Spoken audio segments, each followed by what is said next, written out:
2 கதையிலையும் பார்த்தீங்கன்னா ஒரு சம்பவம் நடக்கும், இந்த கதையிலும் ஒரு சம்பவம் நடக்கும்.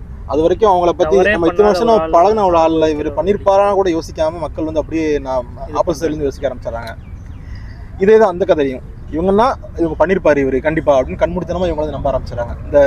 இந்த கதையிலையுமே எல்லாருமே நம்ம நிறைய நியூஸ்லேயும் சரி நம்ம லைஃப்பில் சில விஷயங்களில் கேள்விப்பட்ட ஒரு கதையாக இருக்கலாம். நீ சொன்ன 2 கதையிலுமே தம்பி, இந்த தோசை கடை இருக்குல்ல, தொடங்கும் போது கதை ரொம்ப ரசிச்சேன் நான். ஏன்னா தோசையில் அத்தனை வகையான தோசையை சொல்லி படிக்கும்போது ரசோட எச்சி ஊறும். அதில் ஒரு அருமையான ஒரு தீர்வும் சொல்லியிருப்பான்.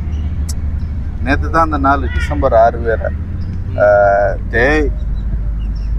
கோயிலும் கட்ட வேணாம், மசூதியும் கட்ட வேணாம்டா, ஒரு பல்கலைக்கழகத்தை கட்டுங்கடா, பிள்ளைய படிச்சுட்டு போட்டோம் அப்படின்ற மாதிரி அந்த தோசை கடையில் ஒரு முடிவு இருக்கும்.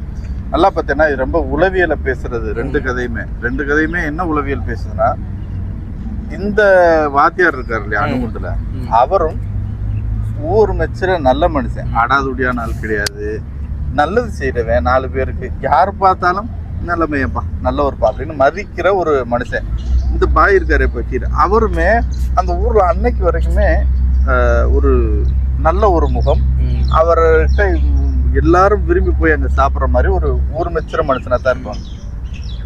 ஆனால் இந்த மனிதர்கள் மேலே இப்படி நல்லவங்களாகவும் ஒரு மதிக்கிற நிலையிலையும் 4 பேர் மதிக்கிற மாதிரி ஒரு வாழ்க்கையை வாழ்கிறவங்க மேலே ஒரு நமக்கு கண்ணுக்கு தெரியாம கூட இருக்கிறவங்களே கூட ஒரு வன்மம் இருக்கு. அவங்க அந்த தருணத்துக்காக காத்திருப்பாங்க. அந்த வாத்தியாரும் சரி